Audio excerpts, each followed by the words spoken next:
The Iran deal has been hailed by its supporters as a landmark agreement that serves to advance nuclear nonproliferation. In the 2 years since the agreement was met, Iran has reportedly kept up with its end of the bargain, and as such, the United States has not reimposed economic sanctions. But President Donald Trump has long spoken out against the deal, and according to multiple reports, he is expected to decertify it.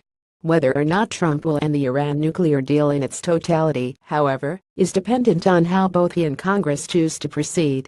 Every 90 days, the President of the United States must certify whether Iran is following the parameters set out in the agreement, formerly known as the Joint Comprehensive Plan of Action (JCPOA). Thus far, Trump has complied and certified. But as the next deadline for certification approaches on October 15, Reuters reported President Trump is expected to choose to decertify. The deal was officially reached in July 2015, adopted in October 2015, and then enacted and implemented in January 2016. It was the result of nearly 2 years of negotiations. If Trump decertifies the deal, it won't end the agreement. What it would do is give Congress a 60-day window to enact sanctions against Iran. Sanctions can come in many forms, such as economic embargoes, the reduction of diplomatic ties, or even bans on competing internationally in sporting competitions. With Iran, economic sanctions take the fore. In the past, economic sanctions imposed on the country have greatly harmed its economy. The Iran deal poses a direct national security threat. It must be stopped in Congress. Stand Up Republicans, Donald J. Trump ad Realdan al Trump July 16, 2015. But if Trump were to decertify the deal, this won't immediately guarantee the implementation of sanctions either. In fact, The Hill reported that Trump may decide to decertify the deal and then proceed to discourage Congress from reinstating sanctions. A simple majority would be required in the Senate, but how the votes would be cast is currently unclear.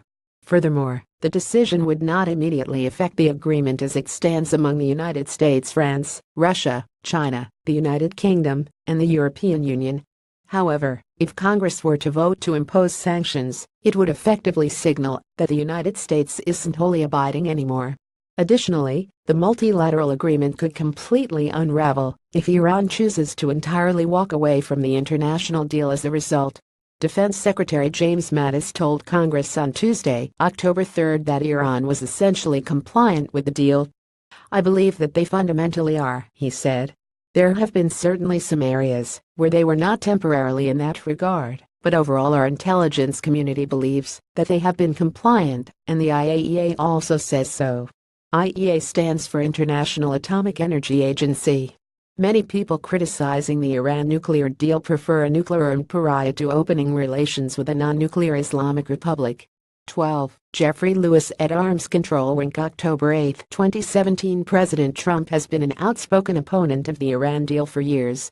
Most opponents take issue with the agreement because it allows for a small amount of uranium enrichment. Under the deal, Iran is required to reduce its uranium enrichment by nearly 97%, slash its supply of centrifuges, and submit itself to a series of ongoing inspections by the IAEA. It is allowed to continue enriching some uranium under the premise that it is doing so for peaceful purposes.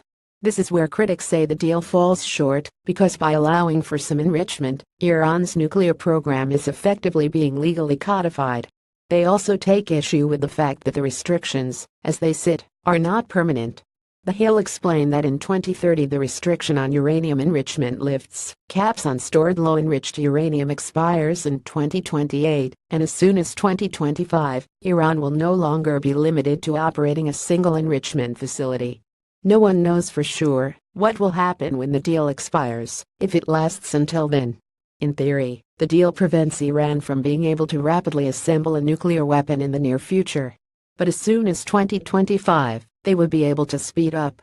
Back in 2015, President Obama argued that, at the very least, the deal provided the international community at least a decade to learn more and make new decisions. President Trump has 1 week to make an announcement about his decision.